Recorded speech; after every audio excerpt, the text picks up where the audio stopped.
नमस्कार, कसे आहात सर्वजण? मी पण मस्त आहे. सकाळ सकाळ शुभ सकाळ सर्वांना. आज आहे रविवार आणि रविवारचं व्लॉग मी तुमच्याबरोबर आज शेअर करत आहे. ह्या उषा आणि बेडशीटचं मी तुम्हाला सांगितलेलं मी मिशोवरून घेतलं. याची लिंक हवी असेल तर कमेंटमध्ये लिंक म्हणून टाईप करा. मी तुम्हाला ह्याची लिंक नक्की देईल. आणि सकाळी सकाळी काय झालं माहिती आहे का, ह्यांनी काल रात्री ना चॉकलेट पान आणलेलं आणि मला ते प्रचंड आवडतं. आणि सकाळी फ्रीज खोलताना मला ते दिसलं, तर मी ते पान सकाळ सकाळीच खाऊन घेतलं. अर्थात जेवण झाल्यानंतर पान खाल्लेलं चांगलं असतं, पण असो. आणि सकाळी बघू शकता म्हणते अजून झोपलेला, बाकीची कामं झालेली, झाडलोट लादी वगैरे, पण ब्लँकेट्स काढायचे राहिलेले. हा उठल्यानंतर मग म्हटलं ब्लँकेट काढायला येईल. नंतर काय झालं माहिती आहे का, आज मटण आणलेलं, त्यामुळे मग कांदा टोमॅटो लसूण खोबरं आणि कोथिंबीर ह्याची पेस्ट करून घेतली. नंतर कुकरमध्ये आपण थोडंसं तेल टाकलं, त्याच्यामध्ये कांदा टाकला, छान कांदा लालसर होईपर्यंत परतून घ्यायचा. त्याच्यामध्ये हळद मीठ आणि आलं लसूण पेस्ट देखील मी टाकलेली आहे. आणि नंतर मटण जे आहे ते स्वच्छ धुवून मगच ह्याच्यामध्ये टाकायचं आहे. काय होतं माहिती आहे का, काही काही लोक आहेत ना मटण धुवत नाहीत आणि डायरेक्ट टाकतात आणि म्हणतात की मटणाची चव जाते धुतल्यानंतर. पण आहे ना, जर धुतलं नाही ना तर त्याच्यामध्ये बारीक बारीक केस असतात, कधी कधी ते केस देखील आपल्या जेवणामध्ये येतात. त्यामुळे मटण धुवूनच टाकावं असं मला वाटतं. बाकी तुम्हाला काय वाटतं नक्की कमेंट करून सांगा.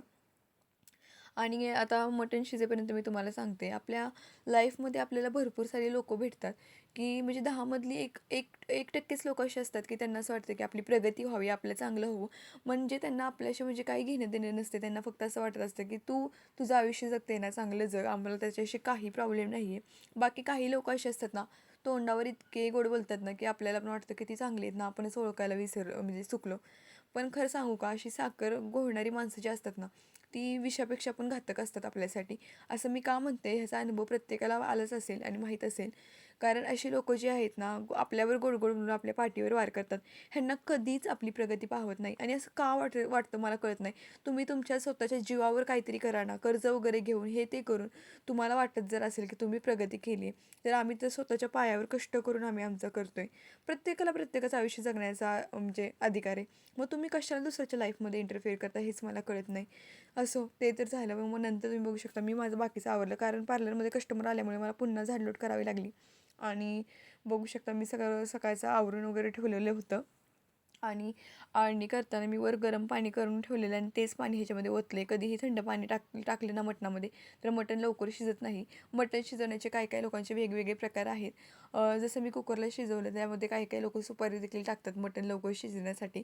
नंतर आता आपण मटणाचा रस्सा बनवणार आहे, त्यामुळे टोपामध्ये तेल टाकलं, त्याच्यामध्ये आपण जी पेस्ट बनवलेली होती ती टाकली. त्याच्यामध्ये घाटी मसाला, चवीनुसार मीठ, कोणताही आपल्याला गरम मसाला टाकायचा आहे, मटण मसालाच टाका तुम्ही, पण कोणताही याचा घालू शकता, सुवाना एव्हरेस्टचा वगैरे.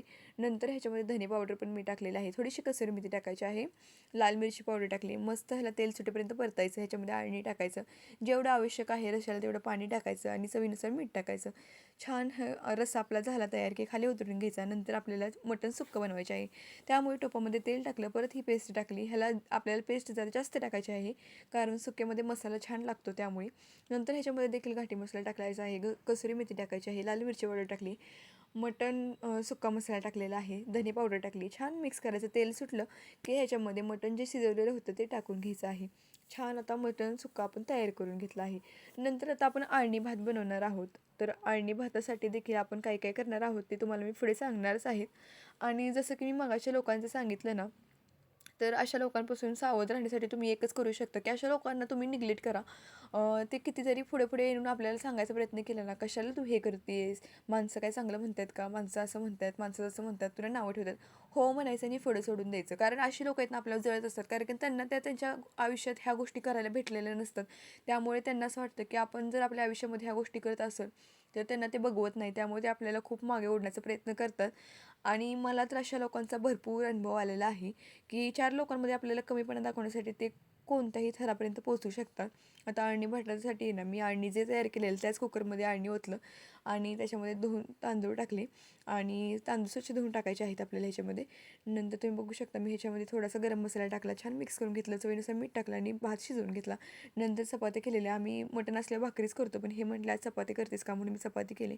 बाकी आजचं हे जेवणाचं ताट होतं. बाकी तुम्हाला आजचा व्हिडिओ कसा वाटला नक्की कमेंट करून सांगा.